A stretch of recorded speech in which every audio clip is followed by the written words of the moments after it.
হঠাৎ কথা জড়িয়ে পড়ছে, হাতের এক পাশটা কি অবশ হয়ে গেছে, অথবা অনেক দিন ধরে কোমরে বা মাথায় ব্যথা করছে, এগুলো কি সাধারণ সমস্যা, নাকি শরীর আপনাকে কোনো বড় বিপদের সংকেত দিচ্ছে? আজ এই সমস্ত শারীরিক সমস্যা নিয়ে সহজ ভাষায় আলোচনা করার জন্য এই এপিসোডে আমরা পেয়েছি যিনি বেঙ্গলের টপ নিউরোসার্জনের মধ্যে একজন, ডক্টর রোহিত মিশ্রা। আর আপনারা দেখছেন বাংলার অন্যতম জনপ্রিয় পডকাস্ট ডাক্তারবাবু। আর এই ধরনের হেলথ কেয়ার ইনফরমেশন পেতে আমাদের ডাক্তারবাবু চ্যানেলটি সাবস্ক্রাইব করুন।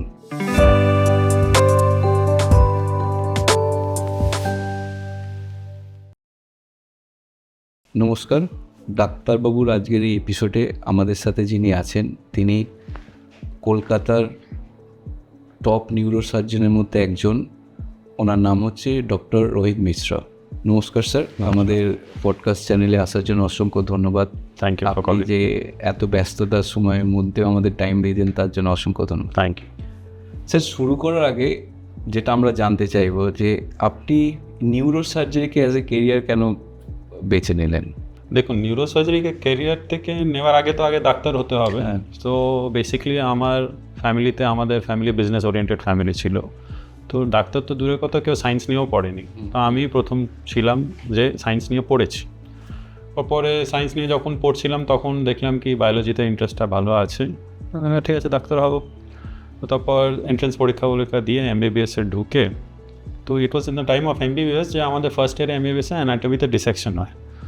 তখন ডিসেকশন করার সময় আমরা দেখলাম কি আমায় প্লাস আমার টিচার্সরাও বললো কি তোমার হাতটা ভালো আছে, তুমি ডিসেকশনটা ভালো করো। তো তখন থেকে একটা মাথার মধ্যে ঢুকে গেলো না তাহলে সার্জারি নিই। তারপর করতে করতে এমবিবিএস করার পরে আমি যা হয় একটু যেটাকে বলে রেসিডেন্ট মেডিকেল অফিসার আরএমও। তো আরএমও ছিলাম একটা নিউরোসার্জারি ডিপার্টমেন্টে। ওখানে নিউরো দেখে তখন লাগলো কি এটা তো বেশ ইন্টারেস্টিং আছে। তারপর ইন্টারেস্ট গ্রো করলো। তারপর আবার পরীক্ষা দিয়ে আরও 6 বছর পরে তারপর নিউরোসার্জন হয়ে গেলাম। তাহলে অ্যাজ এ নিউরোসার্জন আপনার প্রথম ওটিটা কীরকম ছিল? দেখুন, অ্যাজ এ নিউরোসার্জন তো বেসিক্যালি ট্রেনিংয়ের মধ্যেই ওটিগুলো হয়, ঠিক আছে। তো এই তো আস্তে আস্তে ধীরে সুস্থে হয়। তো যখন প্রথমবার ফার্স্ট নিউরোসার্জিক্যাল প্রসিজার যেটা দেখেছিলাম যে কোর্সে ঢোকার একদিনের মধ্যেই দেখে নিয়েছিলাম। হ্যাঁ, ওটার মধ্যে হাত দিতে দেয় না, বাইরে থেকে দাঁড়িয়ে দেখতে হয়। হ্যাঁ, ওটাও খুব ইন্টারেস্টিং। অফকোর্স ফার্স্ট টাইম দেখছি একটা ব্রেন সার্জারি, তো অবভিয়াসলি ভালো লাগতো। যখন আপনি নিজে ব্রেন সার্জারি করলেন তখন? তো বেসিক্যালি যেটা করতে হয় কি শুরুতেই তো আপনি ভাবুন সার্জারি ফিল্ডে নামছেন, অ্যাসিস্ট করতে হয়। তো অ্যাসিস্টে প্রথমেই তো ব্রেনে হাত দিতে দেবে না, হ্যাঁ, it is a process. So শুরুর থেকে করতে করতে আগে চামড়া বন্ধ করা, তারপর নিচের লেভেল, ওপর থেকে মানে চামড়া থেকে ব্রেনের দিকে ঢুকতে সে চামড়া থেকে ব্রেনের দিকে ঢুকতে 1.5 বছর লেগে যাবে। আপনার মানে টিচার দেবে না আপনাকে করতে, till the time you are accustomed কি হ্যাঁ আপনি ওটা করতে পারবেন। যখন অবধি ওই লেভেলে পৌঁছাবেন তখন অবধি উনি প্রচুর ব্রেন সার্জারি দেখে নিয়েছে। তখন আমাদের নিজেদের ব্রেনে অলরেডি বোঝা গেছে কি ঠিক আছে, এবার ওটা একটা ডেলি বেসিসে ঢুকে যায়। যখন প্রথমবার নিজের থেকে একলা করেছি, হ্যাঁ, তখন একটা অফকোর্স খুব ভালো লেগেছে কি এত যে কষ্ট করে পড়াশোনা করে এই দূর অবধি এসেছি, একটা কিছু ভালো লাগে। তা আপনার এই 18 বছর জার্নিতে আপনি 700-রও বেশি ব্রেন সার্জারি করেছেন, প্লাস 1500-র বেশি আপনি স্পাইন সার্জারি করেছেন। কোনো সময় কি নার্ভাসনেস লাগে? দেখুন, নার্ভাসনেস তো একটা ফিয়ার যেটা বলে, হ্যাঁ, it is a human nature, কখনো আসবে। Now how you work with that ফিয়ারটাকে কী করে নিজের জন্য ইউটিলাইজ করবেন সেটাই হচ্ছে জিনিস। এবার যারা নিউরোসার্জন আর সার্জনস পার্সে এমনি অপারেশন করার সময় যে ভয় খাবে, এইসব ওরম হয় না। হ্যাঁ, তো ভয় খেলে তো আর সার্জারি করতে পারবেন। হ্যাঁ, ডেফিনেটলি এটা থাকে কি you have to be careful. হ্যাঁ, তো ভয় ইজ আ ফ্যাক্টর, বাট ওরম অপারেশনের সময় হ্যাঁ এটা করলে এটা হয়ে যাবে, ওটা করলে ওটা অত না। তখন ফোকাস খালি ওইটুকুনির মধ্যেই আছে, বাকি পুরো দুনিয়া ভুলে যায়, আর কিছু মনে থাকে না তখন। আপনার ফ্যামিলি বিজনেস ফ্যামিলি, তো আপনি হঠাৎ বিজনেস না করে আপনি অ্যাজ এ নিউরোসার্জন হিসাবে কেরিয়ার চুজ করলেন? সেটার একটা দুটো কারণ আছে। ওর মধ্যে এক কারণ আছে কি যেরকম বিজনেস কি হয় কি, সে আপনি নিজেও বিজনেসম্যান, আপনিও জানেন কি আপস অ্যান্ড ডাউনস প্রচুর থাকে, ঠিক আছে। আর আমি দেখেছিলাম প্রচুর আপস অ্যান্ড ডাউনস ওর মধ্যে। আর আরেকটা ছিল কি আমি ওই আপস অ্যান্ড ডাউনসের ওই যখন আপ হয় ভালো আপ হয়, যখন ডাউন হয় এর কোনো সীমা নেই। তো ওই প্রবলেমে আমি যেতে চাইছিলাম না। সেকেন্ড অফ অল পড়াশুনো নিয়ে আমার ইন্টারেস্ট ছিল, সবসময় ভাবতাম, আর আমি হস্টেলেই পড়াশুনো করেছিলাম। তো তখন আমি এই যে বাড়িতে যে বিজনেস যে এনভায়রনমেন্টটা ছিল ওর থেকে দূরই ছিলাম। তো হস্টেলে যখন ছিলাম ওখান থেকে পড়তে পড়তে আর তারপর একবার ইন্টারেস্ট হয়ে গেলো। অ্যাকচুয়ালি আমার বাবার খুব ইচ্ছে ছিল কি বাড়িতে একজন কেউ ডাক্তার হোক, ঠিক আছে। উনি দীর্ঘদিন ধরে ভাবছিলেন, কিন্তু ওনার যে যখন উনি বিজনেস শুরু করছিলেন, যা ফাইন্যান্সিয়াল কন্ডিশন ছিল, ওনার পড়াশোনা ওই লেভেলে করতে পারেনি আর কেউ। তো তারপর যখন আমি বললাম কি আমি হতে চাই, তো my family basically my parents are very supportive of it. তো ওনাদের সাপোর্টেই আমি এটা করতে পেরেছি। এখন কি মনে হয় যে আবার বিজনেস শুরু করি, হসপিটাল বা ক্লিনিক এরকম? হাসপাতাল ক্লিনিক খোলার ইচ্ছে নেই, কিন্তু হ্যাঁ ডেফিনেটলি একটা মন থাকে কি কিছু করি, যে এবার একটা সার্টেন স্টেজ অফ লাইফে পৌঁছে যাচ্ছি যেখানে আমি জানি কি ঠিক আছে সামহাও আমি আমার নিউরোসার্জারিটা মানে আমার প্র্যাকটিস চলবে, হ্যাঁ। বাট হ্যাঁ ডেফিনেটলি একটা ভেতরে তো জিনটা পড়েই আছে, হ্যাঁ। তো ওই জিনটা তখন খুঁজলি করে কি ঠিক আছে কিছু বিজনেস করি আমি। তো এই নিয়ে আমি আমার বাড়িতে আমার ফ্যামিলির সঙ্গেও কথা বলেছি কি কোনো আইডিয়া বেরোতে এখন okay thought process is going on, someday it will happen. এখন তো ধরুন স্ট্রোকের সংখ্যা অনেক বাড়ছে, তো এটার কোনো বিশেষ লক্ষণ দেখা যায় যেটা থেকে আমাদের সতর্ক থাকা উচিত আপনার মনে হয়? স্ট্রোক পার্সের জন্য আপনি সতর্ক থাকতে ওরম পারবেন না। এটা হচ্ছে লাইফস্টাইলের ব্যাপার, লাইফস্টাইল আর কো এক্সিস্টিং যে ডিজিজগুলো আছে ওইগুলোকে কন্ট্রোলে রাখা। তো তখনই হ্যাঁ স্ট্রোকের প্রবলতাটা কমে যায়। কিন্তু এটাই লাইফস্টাইল আর যে আপনার প্রি এক্সিস্টিং ডিজিজ ওর যে ট্রিটমেন্ট আছে ওটাকে রেগুলারলি ফলো করা আর নিজের থেকে ডাক্তারি না করা, এইগুলো করে ইউ ক্যান প্রিভেন্ট স্ট্রোক। যে এইখানে একটা অনেক আমরা শুনেছি যে গোল্ডেন উইন্ডো বলে একটা কথা, এটা কি এক্স্যাক্টলি? এটা এক্স্যাক্টলি হচ্ছে কি যখনও কোনো মানুষ একটা ভাবছে কি হ্যাঁ আমার স্ট্রোক হচ্ছে, ইয়া কেউ দেখে বুঝে পাচ্ছে কি স্ট্রোক হচ্ছে, তখন একটা পিরিয়ড থাকে 4 আওয়ার্সের যেটা বলে গোল্ডেন পিরিয়ড। ওর মধ্যে যদি আপনি হাসপাতালে নিয়ে যান যেখানে ওই সেট আপটা আছে যাই হোক, ওখানে গিয়ে যদি ওটা ডায়াগনোস হয়ে যায় কি হ্যাঁ স্ট্রোক হচ্ছে, কিছু কিছু ক্ষেত্রে not in all strokes but many strokes are there যার মধ্যে এখন চিকিৎসা বেরিয়ে গেছে কি ইমিডিয়েটলি ওটা ওই 4 ঘন্টার মধ্যে যদি ট্রিটমেন্টটা নেওয়া যায় তাহলে যে না নিলে যে আউটকামটা আছে ওর থেকে অনেক বেটার আউটকাম হবে। তো সেটার জন্যই বলে গোল্ডেন পিরিয়ড। আর যখন স্ট্রোক কারু হয় মানে কী ধরনের লক্ষণ দেখা যায়? দেখুন স্ট্রোকের লক্ষণ মানে সাটল মানে ছোটোর থেকে অনেক বড় অবধি হতে পারে, কিন্তু যেগুলো মনে রাখতে হবে ওটা হচ্ছে ভাবুন যদি মুখটা বেঁকে যাচ্ছে, কথা বলতে গিয়ে কথা জড়িয়ে যাচ্ছে, একদিকে হাত পায়ে কোনো ঝিঁঝি বেশি করছে, আস্তে আস্তে অবশ হয়ে নত উইকনেস হয়ে যাচ্ছে, হাঁটতে চলতে অসুবিধে হচ্ছে সাডেনলি, ইয়া ভাবুন কনসিয়াসনেস লেভেলটা কম হয়ে যাচ্ছে, তখন ইমিডিয়েট অ্যাকশন নেওয়ার উচিত। এবার ধরুন অফিসে বা বাড়িতে এরকম যদি কারো এরকম লক্ষণ দেখা দেয় সেক্ষেত্রে কী করা উচিত, মানে ইনস্ট্যান্ট কী করা উচিত? ইনস্ট্যান্ট প্রথম হচ্ছে কি ওনার যদি এরকম কিছু হচ্ছেন, ভাবুন কোথাও কোনো অ্যাক্টিভ কাজ করছে ওটাকে থেকে আগে তো বাঁচাতে হতো, কোনো ভাবুন লেবার যেরকম হলো, ইয়া কেউ খাবার দাবার কাছে তো মুখের মধ্যে যদি খাবার হয় ওগুলোকে বের করে দিতেন। আর সেকেন্ড হচ্ছে আপনি হচ্ছে ওই সময় নিজের থেকে বেশি কিছু করতে পারবেন না, বেস্ট হচ্ছে ইমিডিয়েটলি একটা অ্যাম্বুলেন্স ডেকে ইয়া নিজের গাড়ি করে যেটা পাশের যে হাসপাতাল আছে ওখানে চলে যাওয়া। সেটা কি মানে যে কোনো হসপিটালে নেবে না নিউরো? দেখুন ওই সময় যখন এই ব্যাপারগুলো থাকে তখন তো এত ওরিয়েন্টেড থাকে না মানুষ কি হ্যাঁ আমি এখানে যাব, যেখানে পাশে পাবেন যাবেন, অ্যাটলিস্ট ফার্স্ট চিকিৎসাটা শুরু হবে। কলকাতার মধ্যে এখন চারিদিকেই মাল্টি স্পেশালিটি হসপিটাল এরম ছড়িয়ে আছে, ওখানে আপনি যেতে পারেন। আর মফস্বল এলাকায় হলে তো অফকোর্স যা পাশে যে পাবেন ওখানেই চলে যাবেন।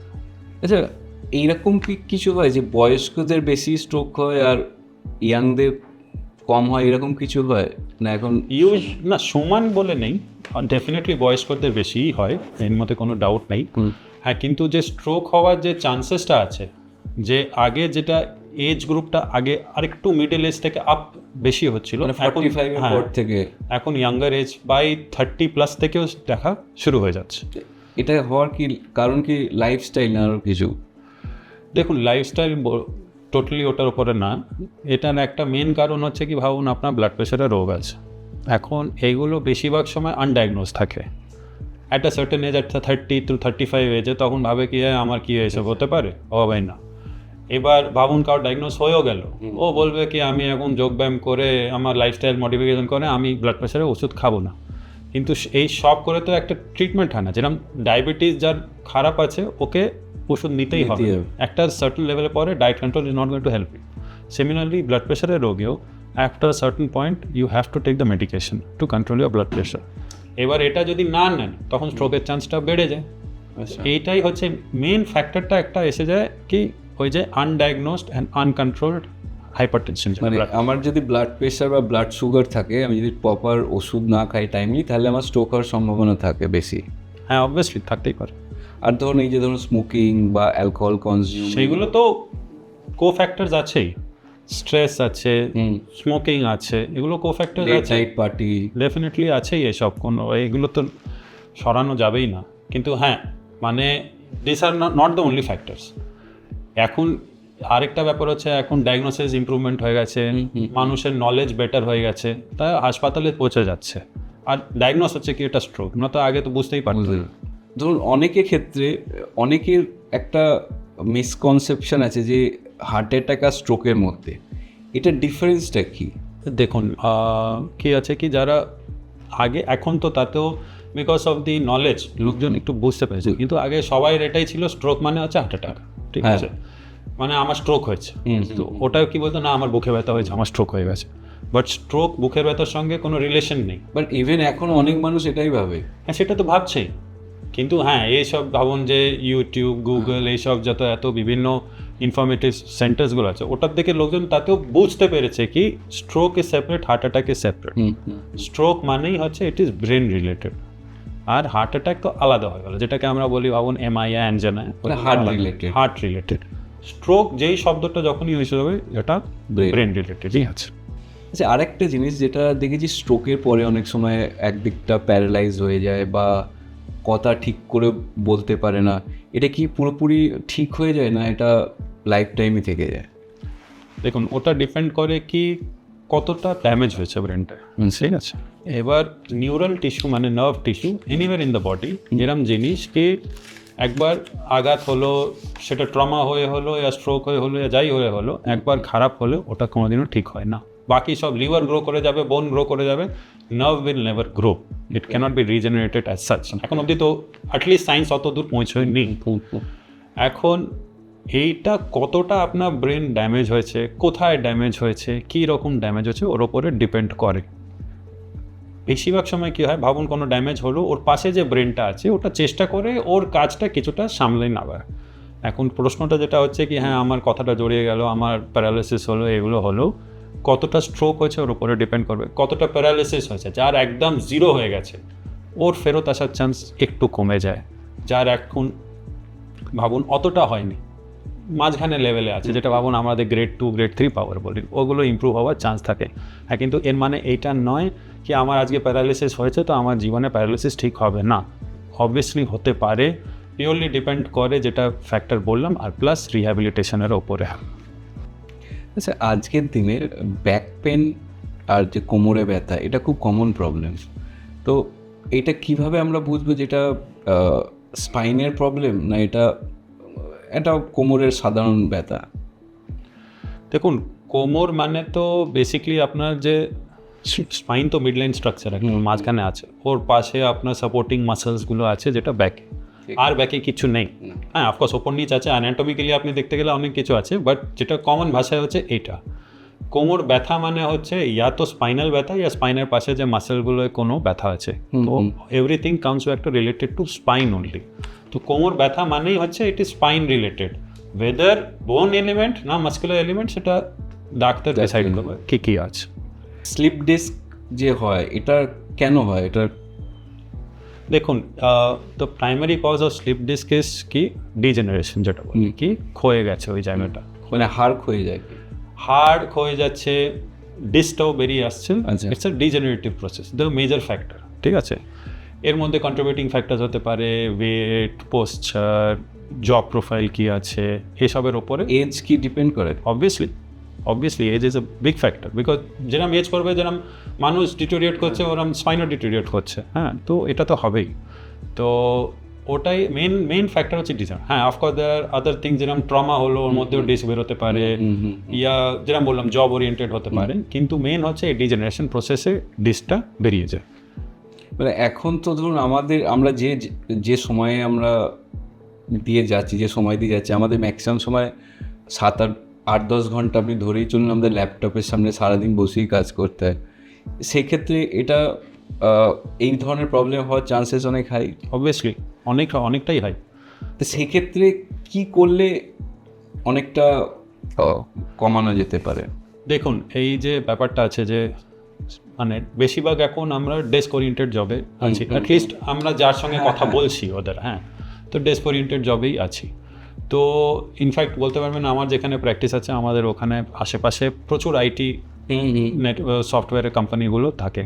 আমাদের প্রচুর এই ইয়াং পেশেন্টসরা আসে যারা ওরা হচ্ছে ওই আইটিতে কাজ করছে 7-8 ঘন্টা, 8 ঘন্টা তো কম, অনেকজন তো 10 ঘন্টা 12 ঘন্টাও চালিয়ে যাচ্ছে ল্যাপটপের বসে। তো এর জন্যে কি হচ্ছে, এই ডিজেনারেটিভ প্রসেসটা বেড়ে যাচ্ছে। নাও কী করে এটাকে সামলানো যেতে পারে? হ্যাঁ, কাজ তো কম করতে পারবেন না, আপনি বন্ধ করতে পারবেন না, লাইভলিহুড লাগবে, কিন্তু হ্যাঁ ডেফিনেটলি ল্যাপটপে একটা পোস্চারে 8 ঘন্টা 45 মিনিট থেকে বেশি ওরকম বসা উচিত না। Take a break for 5-10 minutes, stretching করুন, এদিক ওদিক করুন, পা নাড়ান, হাত পা নাড়ান। It is important, mobility is important. No one is telling কি আপনি এক্সারসাইজ করতে হবে ওই মাঝখানে, কিন্তু একটু মোবাইল হলেই অনেকটা জিনিসটা বেটার হয়। অ্যান্ড ডেফিনেটলি যখন আপনি কাজের থেকে বাইরে আছেন या বাড়িতে আছেন, ডেইলি এক্সারসাইজ, যোগা এসবগুলো করলে গুড হেলদি লাইফস্টাইল মেনটেন করতেই হবে। মানে মাসেল কোনোভাবে স্টিফ হয়ে গেলে হবে না। ডেফিনেটলি। আচ্ছা, আরেকটা জিনিস, এখন এই যে ইয়াং জেনারেশন আছে, হয়তো বন্ধুরা পাশাপাশি বসে আছে, তাও দে আর স্ক্রলিং দেয়ার মোবাইল। তো এই যে ধরুন নিচু হয়ে মোবাইল দেখছে, সেক্ষেত্রেও কি এই প্রবলেমগুলো আসতে পারে? হ্যাঁ হয়, এখন মোবাইল দেখে দেখে এখনকার অনেকগুলো পেপার্স বেরিয়েছে যেটার জন্যে সার্ভাইকাল পেনে মানে ঘাড়ের ব্যথা যেটা বেড়ে গেছে। সেটা তো দেখুন, ওটা এখন যেরকম বলি আমরা, যদি ভাবুন আইটি সেক্টরেই বলি, যেরকম ল্যাপটপের একটা সলিউশন আছে। কী করতে হবে, আপনি always have to keep the screen at the eye level, মানে your neck has to be straight and screen has to be, তখন আপনাকে কি ল্যাপটপটা এই লেভেলে উঠিয়ে কাজ করার উচিত। That is the standard. Otherwise best হচ্ছে যদি দাঁড়িয়ে করেন। আচ্ছা, ঠিক আছে, দাঁড়িয়ে ল্যাপটপে, এখন দাঁড়িয়ে তো মোবাইল কত দের দেখবে, আর দেখবে বসে আসলে তো মোবাইলটা তো ঘাটটা তো ঝোঁকাবে। হ্যাঁ, কিন্তু ওটা করার উচিত নয়।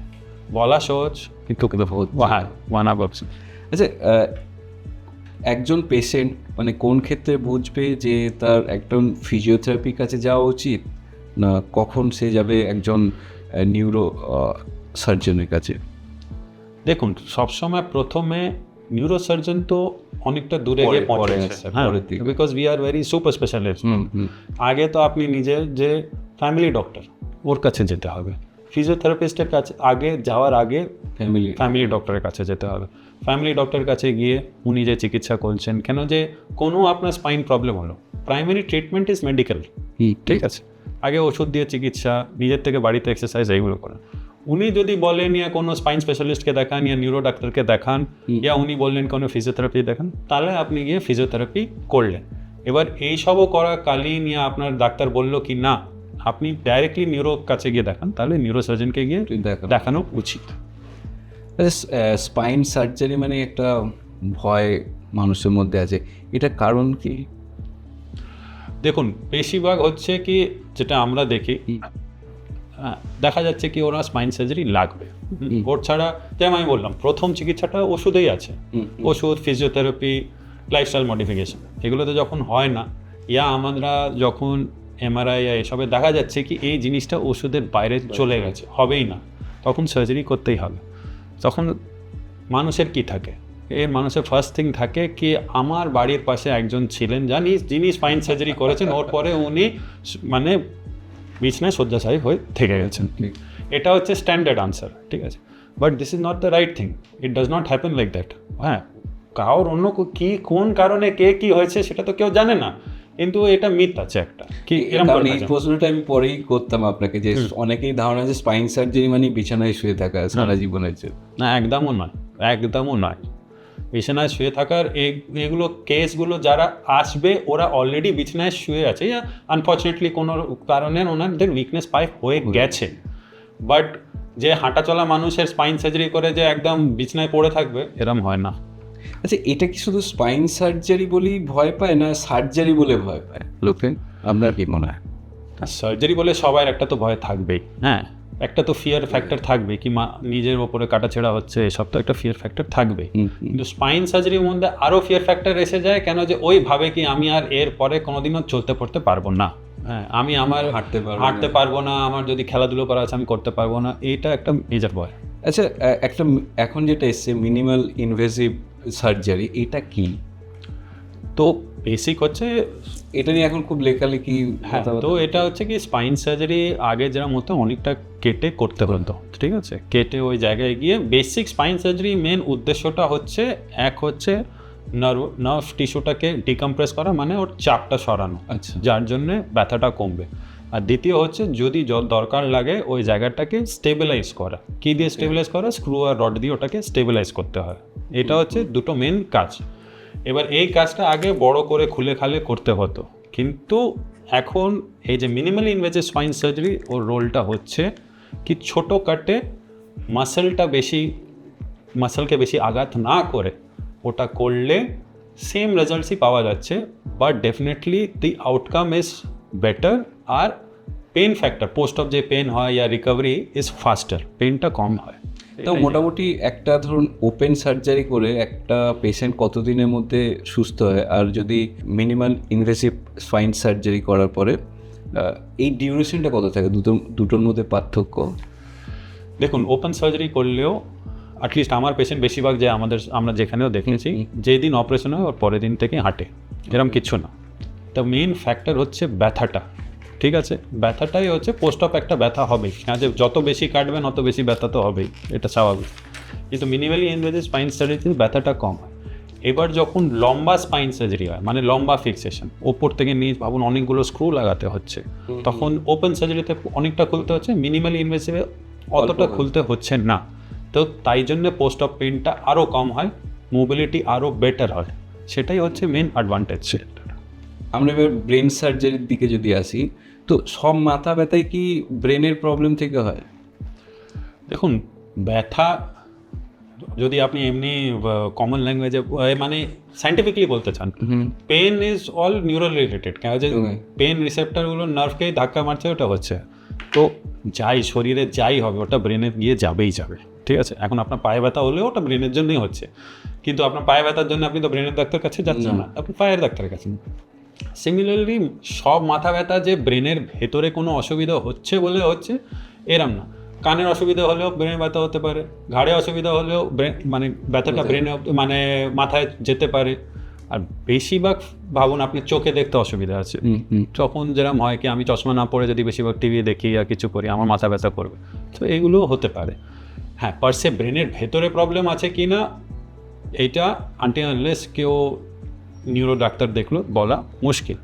এখন মাথা ব্যথা হলে প্রথম আপনি যেরকম আমি বললাম, আপনি আপনার ফ্যামিলি ডক্টরকে দিয়ে গিয়ে আগে জেনারেল চিকিৎসা হলো।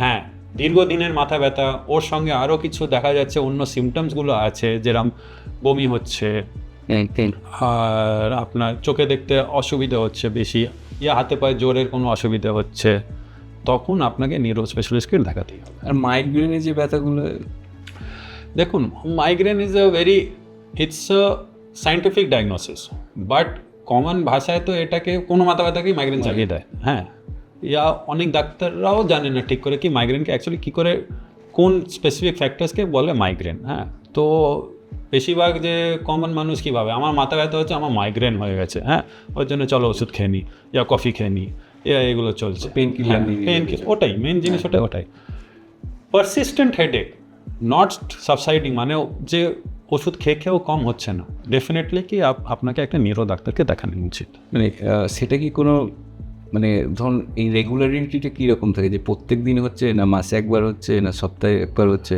সেটা দেখুন মানুষ নিজেই বোঝা যাচ্ছে, ঠিক আছে। যে মাথা ব্যথা আপনি বুঝছেন কি আমার ট্রাবল করছে, যে আমাকে কোনো ওষুধেও আমার পুরোপুরি ঠিক হচ্ছে না, তখন দেখাতে হবে। কেন যে যদি কিছু থাকেও বিনা স্ক্যান, যেটা এমআরআই আর সিটি স্ক্যান বলে, ওইটা না করে ভেতরটা কিছু বোঝা যাবে না। তো অনেক ক্ষেত্রে দেখা গেছে ও কিছু বেরোবেই না, অ্যাটলিস্ট আপনি এটা সান্ত্বনা পাবেন কি আমার কিছু নেই। কিন্তু অনেক ক্ষেত্রে এটাও দেখা গেছে যে মাইনার হেডেককে যে ইগনোর করেছে, কিন্তু ভেতরে অন্য কিছু পাওয়া গেছে স্ক্যান করে, তো সেই জিনিসটাকে না লুজ হয়। এখনও আমাদের একটা কনফিউশন আছে এমআরআই আর সিটি স্ক্যান নিয়ে, তো কখন এমআরআই করা উচিত আর কখন সিটি স্ক্যান করা উচিত? দেখুন, দুটোই রেডিওলজিক্যাল ডিজাইন। এমআরআই একটা আলাদা জিনিস, সিটি একটা আলাদা জিনিস। এখন যখনই আপনি ভাবুন কোনো অ্যাকিউট জিনিস হয়, অ্যাকিউট মানে ভাবুন আপনার এই মুহূর্তে স্ট্রোক হলো, এই মুহূর্তে কোনো অ্যাক্সিডেন্ট হলো, ইয়া ফল হলো, ইয়া কিছু, তো ফার্স্ট লাইন অফ ইনভেস্টিগেশন আছে সিটি স্ক্যান। যে সিটি স্ক্যান করতে বেশি সময় লাগে না, আজকালকার সিটি স্ক্যান ভেতরে ঢুকে 10 সেকেন্ডের মধ্যে সিটি স্ক্যান হয়ে যায়। আর প্লাস সিটি স্ক্যান করার সময় ওরম, যেহেতু এমআরআইতে ম্যাগনেটিক ব্যাপার আছে, কোনো মেটালিক জিনিস ঢোকানো যায় না, সিটিতে ওটা নেই, তো অত প্রিকশনস নিতে হয় না। তো ফার্স্ট লাইন হচ্ছে সিটি স্ক্যান। এরপরে যদি ফার্দার ডায়াগনোসিস করতে হচ্ছে তখন আসে MRI, which is a superior, আরও বেটার জিনিস। অনেক ক্ষেত্রে এমআরআই তখন করতেই হয়। আর এমআরআইতে আপনার শিরা, যেটা নার্ভ যেগুলো আছে, ওগুলো বেটার দেখা যায় than CT. CT is better for bone. Okay, but হ্যাঁ, যেরকম বললাম কি ফার্স্ট লাইন হচ্ছে সিটি স্ক্যান। অনেক সময় ধরুন পা ঝিনঝিন বা হাত ঝিনঝিন হচ্ছে, বা কোনো সময় হয়তো ডিসব্যালেন্স হয়ে যাচ্ছে, সেক্ষেত্রে কি প্রবলেম হতে পারে, ব্রেনের না স্পাইনের? দুটোরই হতে পারে, দুটোই হতে পারে। কিন্তু তার জন্যে যেটা এরম আপনার যদি অনেক থাকছে যেটা ও ঠিক হচ্ছে না, তখন ডেফিনেটলি আপনাকে নিউরো ডাক্তার দেখে স্ক্যান করে দেখতে হবে কি ওটার জন্যে মেইনলি। তখন ভাবুন হাত জিজি করছে, হাত জিজি ব্রেনের জন্য হতে পারে, ঘাড়ের জন্য হতে পারে। তো যখন স্ক্যান হবে দুটোই একসঙ্গে হয়ে যাবে, তখন বোঝা যাবে। বা পা ঝিনঝিন অনেক সময় একই পশ্চারে বসে থাকলে এমনিই পা ঝিনঝিন করে, সেটারও কারণই হচ্ছে কেন যে আপনার যে শিরাটা পায়ে নাপছে, ওই শিরাটা অনেক দের ধরে দেবে গেছে, মানে রক্ত চলাচল করছে না। শিরার মধ্যে রক্তের ব্যাপারটা নেই, শিরাটা দেবে থাকছে। আচ্ছা, তার জন্যই আপনার ওই পাটা কখনো দেখবেন, ইয়া আপনি রাত্রিরে ঘুমিয়ে আছেন, অনেক একটা হাতের উপর অনেক দের বেশি ঘুমোলে তো কিছুদের পরে দেখবেন হাতটা পুরো অলমোস্ট প্যারালাইজের মতনই হয়ে গেছে। কেন যে ওই নার্ভের মধ্যে যেটা আপনি ভাবুন সার্কুলেশন, নট ব্লাড সার্কুলেশন, নার্ভের যে সার্কুলেশনটা হচ্ছে ওটা কমে গেছে। ওয়ান্স ইট ইজ আপনার প্রেশারটা চলে গেল, যখন আবার ফ্রি ফ্লো শুরু হলো, তখন আপনার আবার হাতগুলো নড়তে শুরু করলো। ব্রেন টিউমার যেটা হয়, এটা নিয়ে একটা মিথ আছে যে সব ব্রেন টিউমার নাকি ক্যান্সার হয়, এটা কি? না, এরকম কোনো সত্যি নেই। হ্যাঁ, না, ব্রেন টিউমার বহু কারণে হতে পারে আর বহু টাইপের হতে পারে, যেটা সত্যি বলতে গেলে। কিন্তু সবই যে ক্যান্সারাস এরম নয়, অনেকগুলো নন ক্যান্সারাসও হয়। এটা ডিপেন্ড করে কি আছে না আছে, সেটা তো যখন এমআরআই বা এমনি ডায়াগনোসিসগুলো হবে তারপরেই ওটা বোঝা যায়। হ্যাঁ, তো একটা এমআরআই করলে একটা আইডিয়া পাওয়া যায় কি the how much can it be cancerous or not. Final হচ্ছে যখন টিউমারের বায়োপসি করে যেটা বায়োপসির রিপোর্ট আসবে ওটাই, বাট এমআরআইতে একটা ইনিশিয়াল বোঝা যায়। আচ্ছা, আপনার যে 18 বছরের জার্নি, আপনি যখন স্টার্ট করেছিলেন তখনকার যে প্রযুক্তি আর এখনকার যে টেকনোলজি, তার মধ্যে কোনো চেঞ্জেস দেখছেন? হ্যাঁ, চেঞ্জেসের মধ্যে এখন যেরকম আপনার অনেকগুলো নতুন ইনভেস্টিগেশনাল প্রসিজার্স আছে, ইয়া ইন্ট্রা অফ ইনভেস্টিগেশনাল প্রসিজার্স আছে, যেগুলো অনেকটাই ইমপ্রুভ করে গেছে আর যেগুলো অনেকটা ইউজও হচ্ছে। তো এগুলো তো ডেফিনেটলি আছে, যেমন গামা নাইফ সার্জারি হয়ে গেছে। হ্যাঁ, আর আপনার প্লাস আপনি তো নিউরো এন্ডোস্কোপি আছে, এই যে মিনিমালি ইনভেসিভ স্পাইন সার্জারি আগে অতটা তখন ছিল না, এখন আরও বেড়ে গেছে। তো এগুলো তো আছেই, প্লাস ন্যাভিগেশন, যেটা নিউরো ন্যাভিগেশন বলে, এগুলো আছে। তো এগুলো নিউরো ন্যাভিগেশন দিয়ে পিন পয়েন্ট করা যেতে পারে, কি ও বলে দেবে কি কোন দিক থেকে কী করে কত দূর যেতে হবে। তো এগুলো ডেফিনেটলি অনেকটা ইমপ্রুভ হচ্ছে। তো আপনি তো ধরুন নিউরো এন্ডোস্কোপিতে আপনি ট্রেনিং নিয়েছেন, তো এটা করার পরে কি পেশেন্ট আরও বেশি বেনিফিট পাচ্ছে? বেনিফিট দেখুন, বেনিফিট হচ্ছে আমাদের জন্য পেশেন্ট ভালো হওয়া, সেটা কিরম করেও করে ভালো করা। নিউরো এন্ডোস্কোপি করলে কি আছে কি দ্য কাট ইজ স্মলার, ছোটো কাটিংয়ে হয়ে যাচ্ছে, যে রিকভারিটা ওর জন্য ফাস্টার হচ্ছে। আর অনেকগুলো জায়গা আছে, ব্রেন তো একটা ভাবুন একটা স্ফেরিক্যাল জায়গা, ঠিক আছে, অনেক জায়গা আছে ভেতরে যেটা কোনায় ওনায় আছে যেগুলো দেখা যায় না লিনিয়ার ভিউতে, তখন ওই এন্ডোস্কোপ থাকে যেগুলো অ্যাঙ্গেল থাকে, যার ভিউগুলো অ্যাঙ্গেল থাকে, তো ওই ভিউগুলো দেখার জন্য এন্ডোস্কোপ খুব ভালো কাজ করে। ইয়া কোনো ছোট জায়গা থেকে ঢোকা, ওটা এন্ডোস্কোপ ঢুকে ওই দূর দূর অবধি দেখা যেতে পারবে, যেটা আপনার নর্মাল মাইক্রোস্কোপের লাইট অতদূর পৌঁছবেই না, সেটা হচ্ছে জিনিস।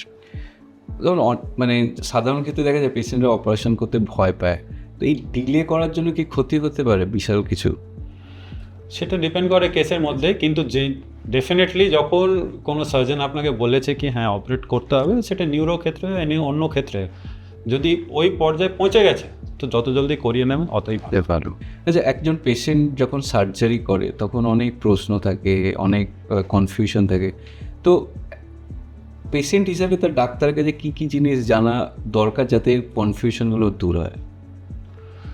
পেশেন্ট হিসেবে তো মেন হচ্ছে কি আর কোনো ট্রিটমেন্টের রাস্তা আছে কি না বিনা সার্জারিতে, সার্জারি করলে কী লাভ, না করলে কী লাভ, সার্জারি করলে কি কি রিস্ক ফ্যাক্টর থাকতে পারে, কি কি কমপ্লিকেশন হতে পারে, ওই কমপ্লিকেশন যদি হয় তাহলে ওই কমপ্লিকেশনগুলোর কে মানে ওটাকে হ্যান্ডেল কী করে করা যেতে পারবে, কত দিন লাগবে যদি ভাবুন ওরকম কোনো কমপ্লিকেশন হলো।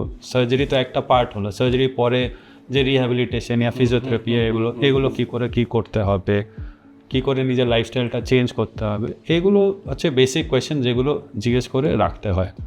তো আগের থেকে ইনফর্ম থাকলে কোনো অপারেশনের পরে সাডেনলি হবে না কি আপনি তো বলেছিলেন এটা হয়ে যাবে, এটা হয়ে গেল, তো ওরম করে। সেক্ষেত্রে কি আপনাদেরকে পেশেন্টদেরকে অ্যাডভান্স কাউন্সেলিং করতে হয়? হ্যাঁ অবভিয়াসলি করতে হবে, হ্যাঁ ওটা তো নিয়মের মধ্যে আছে, আর ওটা মানে মেডিকেল এথিক্সের মধ্যেই পড়ে। Any surgical procedure, in fact any medical procedure আগে পেশেন্ট অ্যান্ড পেশেন্ট রিলেটিভসকে বোঝাতে হবে কি, যেটা আমি বললাম কি কী অল্টারনেটিভ প্রসিজার আছে, এটা করলে কি হবে, না করলে কি হবে, করলে এটা হতে পারে, করলে ওটা না হতে পারে, এটাকেই বলে ইনফর্মড কনসেন্ট। ইনফর্মড কনসেন্ট নিয়ে ওটা সাইন করিয়ে উইটনেসের সাইন নিয়ে তাহলেই ওটা আগে বাড়তে হয়, otherwise you are not legally allowed to go ahead. আর আপনার যে এত বছরের জার্নি, এখানে এমন কোনো আপনার কেস আছে যেটা আপনার এখনও মনে পড়ে বা ভালো লাগে? দেখুন ভালো ওরম কি আছে, হ্যাঁ সবই ভালো লাগে, কিন্তু হ্যাঁ কিছু কিছু থাকে যেরকমগুলো একটু ইউনিক থাকে, যেরকম একটা বাচ্চা ছিল যে ওই ছাদ থেকে পড়ে গেছিলো, অনেকগুলো হয় যারা নাড়া ছাদ হয় যেগুলো, ওখান থেকে পড়ে গিয়ে ওর হাড় ভেঙে ভেতরে ব্লিডিং হয়ে গেছিলো, আর and he was only 3 years old, ঠিক আছে, তো বেশ খারাপ অবস্থায় এসেছিলো, তারপর ওকে অপারেট করেছিলাম আমরা, ও ভালো হয়ে গেছিলো, ও এখন তো বড় হয়ে গেছে, এখন অলমোস্ট 10 to 12 years হয়ে যাচ্ছে, এখন is like a normal person, তো দেখতে ভালো লাগে, হ্যাঁ তো এগুলো আছে। তারপর আরেকটা ছিল, এটা বেসিকলি এটা কোনো বড় নিউরোসার্জিক্যাল না, কিন্তু ভিজুয়ালি ইট লুকস ব্যাড, কি হচ্ছে কি যেরকম আমাদের একটা পেশেন্ট ছিল যে ওই আপনি ধান কাটার একটা এরকম মেশিন হয় যেটা ঘুরতে থাকে, প্যাডেল দিয়ে হয়, হ্যাঁ, তো এই ধান কাটার মেশিনে ওনার মাথাটা চুল টেনে নিয়েছিল, চুলটা টেনে, তো তখন এই যে স্ক্যাল্প আছে এটা পুরোটা খুলে গেছিলো, ঠিক আছে, ওটাকে বলে ডিগ্লাভিং ইনজারি বলে, তো ওটা খুলে পুরো পেছনে চলে গেছিলো, তো দেখতে মানে আপনার খারাপ লাগবে, বাট ওনার ব্রেনে আজকালে ওরম কিছু হয়নি, ওটা তারপর ওটাকে আমরা সেলাই করে সব ঠিকঠাক করে দিয়েছিলাম, তো ওটা বোঝাই যাবে না এখন কি ওরম কিছু হয়েছিল, তো এই ফ্যাক্টরগুলো থাকে, এগুলো তো এরম তো অনেকই আছে, তো কত বলবো। আচ্ছা, এতক্ষণ আমরা ওটি ট্রিটমেন্ট এগুলো নিয়ে অনেক কথা বললাম, ভারী কথা বললাম, এবার আপনার পার্সোনাল সম্পর্কে কিছু জানতে চাইবো, যে আপনি হসপিটালের বাইরে বা সার্জারির বাইরে কি করেন, কি করতে পছন্দ করেন? তো এটা আপনি হ্যাঁ নাতে উত্তর দিতে পারেন, কোনো অসুবিধা, খুব ছোটো উত্তর হবে। আপনার ফেভারিট কফি না চা? Coffee, black coffee, black without sugar. প্রিয় খাবারের আমার কিছু নয়, কিন্তু আমার যেরকম সিম্পল ডাল প্রচুর ভালো লাগে, আর নত ডাল মাখানি হলে আরও ভালো লাগে। ফেভারিট বুক হচ্ছে একটা বুক আছে সাইকোলজি অফ মানি বলে, by Morgan Housel. Favourite movie? Any Christopher Nolan movie, এখন ইন্টারস্টেলার খুব ভালো। ক্রিকেট না ফুটবল? দুটোই, এখন তো এত ক্রিকেট হয়ে গেছে কি এখন আর অত ভালো লাগে না, ফুটবলই আর বিশ্বকাপই খেলে। ছুটি পেলে কোথায় যেতে ভালো লাগে? Sea side. ওকে। হসপিটালের বাইরে কিভাবে স্ট্রেস রিলিজ করেন? হসপিটাল বাইরে বেশিরভাগ ভাবুন কোনো এক্সারসাইজ, জিম আর এগুলো হলো, মিউজিক শোনা, টিভি দেখা, আর একটু সোশ্যালাইজিং করা ফ্রেন্ডস অ্যান্ড ফ্যামিলিদের সঙ্গে বসা, ওটাই। আর যদি নিউরোসার্জন না হতেন তাহলে কি হতেন? বিজনেস। বললাম তো বিজনেসম্যান হতাম। আপনি নিজের স্পাইন বা ব্রেনের জন্য কি এক্সারসাইজ করেন? দেখুন, যেটা খালি তো এক্সারসাইজ করলে হবে না, স্পাইনের জন্য হ্যাঁ definitely you have to maintain your weight properly, posture, regular exercise depending on your age. হ্যাঁ, মানে যে অ্যাট 45-50 আমরা যে ওয়েট লিফটিং করবো ওরকম তো নয়, যেটা free hand exercise, yoga, stretching, এইগুলো। অ্যান্ড ব্রেনের জন্য ক্ষেত্রে যদি বলেন, ওর মধ্যে মেন হচ্ছে কি sleep, which is the most important thing. স্ট্রেসটাকে কমানো, মেডিটেট করতে হলে মেডিটেট, স্ক্রিন টাইম কমানো, এইগুলো। আর টেনশন, অ্যাঙ্গার, এসব থেকে দূরে থাকা। আচ্ছা, বুক রিডিং করলে কি ব্রেনের ফাংশন বাড়ে, মানে ব্রেন ভালো থাকে? Definitely any knowledge is always good knowledge, হ্যাঁ না? তো আপনি যখন যদি নিজের মাথা ঘামাতে থাকবেন, সেটা বুক রিডিংয়ে হোক ইয়া আপনার কাজে রিলেটেড হোক, সবসময় আপনার ব্রেন উইল ফাংশন বেটার। হ্যাঁ, and ideal mind is a Devil's mind. আপনি যদি কিছু নাই ভাববেন তো বলবার জিনিস ভাববেন, এতে ভালো নিজেকে অকুপাইড রাখার। এখন আপনার যদি কোনো কাজ না, আপনি বুক রিডিং করবেন, ডেফিনেটলি ভালো। ধরুন আজকে যারা ধরুন আপনার পডকাস্ট দেখছেন, তারা অনেকেই এরকম হয় যে ছোট ছোট এরকম যে লক্ষণগুলো থাকে এড়িয়ে চলেন। সেই সব দর্শকদের জন্য আপনি কী বলবেন? সেটার মধ্যে বলবো এটাই কি, এরম কোনো যদি আপনার প্রবলেম হচ্ছে, মানে মেডিকেলি ইয়া হলো, যে জিনিসটা আপনার ডেইলি লাইফকে হ্যাম্পার করছে, ইয়া আপনার নিজের লাগছে কি না আমার একটা, আমি এটাকে ইগনোর করছি, ইগনোর করবেন না। সবসময় ডাক্তারের কাছে যাবেন, গিয়ে দেখাবেন, অ্যাটলিস্ট একটা ওপিনিয়ন নিতেই হবে। আদারওয়াইজ ইগনোর করে কোনো লাভ নেই।